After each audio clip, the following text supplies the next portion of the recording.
Proper knee alignment is very important during the practice of yoga postures. Let's take a minute to understand the knee joint.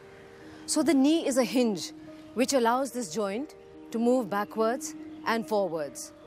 The quadricep muscles on the top of the thigh work to straighten the knee from a bent position, and the hamstring muscles at the back of the thigh, which run from the hip to all the way down just under the knee, these help to bend the knee. The knee joint is essentially three bones held together by ligaments. So ligaments are large bands of tissue which connect bones together. We have the femur or the long thigh bone forming the top part of the joint. The tibia or the thicker of the two lower leg bones forms the lower part of the joint, and then the patella or the kneecap forms the third. So the knee has four important ligaments which join the femur with the tibia. The knee also has two important tendons. So tendons are fibrous bands of tissue that connect muscles to bone. The quadriceps tendon on the top of the thigh connects this long quadricep muscle to the patella, and then the patellar tendon connects this kneecap to the tibia. The knee also has the meniscus. So these are C-shaped cartilage on the inside which act as shock absorbers, cushioning the knee and protecting it against the weight of the upper body. And then finally we also have the bursae, fluid-filled sacs surrounding the knee, which also cushion this joint and allow the ligaments and the tendons to slide across it smoothly. Now, knee problems are very varied because injury or disease to any of its parts can spoil the balance of the knee joint, and this can lead to pain, it can lead to muscle weakness or decreased function. Now, keeping a few important points in mind can go a long way in preventing many common knee problems and knee ailments.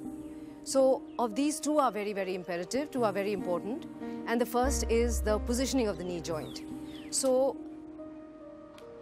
whenever we bend the knee or keep it straight, we need to position it in such a way that it's centered to the shin bone and the center of the foot.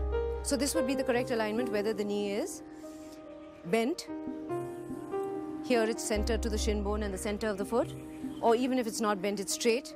We should have that inward rotation of the thigh and outward rotation of the calf muscle so that the knee is very correctly positioned to the shin bone and the center of the foot. We very often break this alignment in sports like tennis and basketball, where we suddenly rotate the upper leg while the foot remains stationary. So we see here that we've broken the alignment, the knee is pointing elsewhere and the foot is pointing elsewhere. It's not centered to the foot and the shin bone. And when this happens, then you strain the meniscus and we can have a meniscus tear which is partial or complete. So correct positioning of the knee is very important. And the second important thing for the knee is that we shouldn't overbend it. So whenever we're bending the knee, especially while bearing weight on it, we should bend it only to such an extent that the upper and the lower leg form this 90-degree angle. And more than that is then very stressful for the knee, especially when you're bearing weight.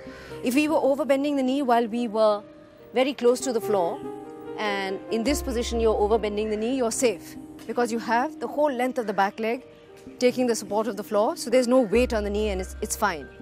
But the same kind of overbending when you were standing would be then very detrimental for that knee.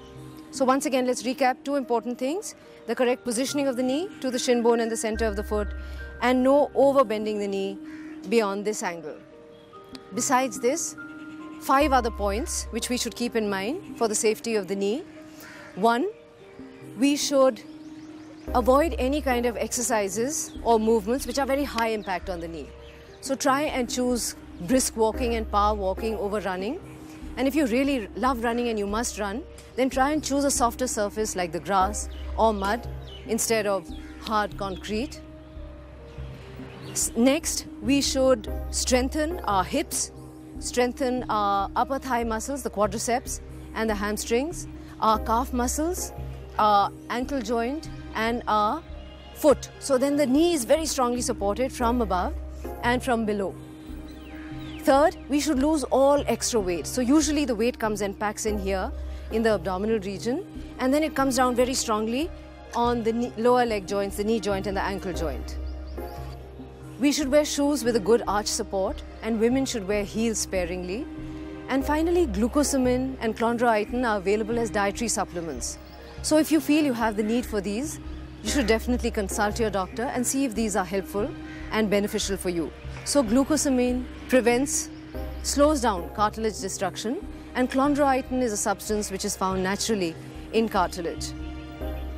And yoga gives us a very wide range of movements, and done correctly, these go a long way in strengthening this critical joint. And that's it on the knee for now. I hope it was helpful.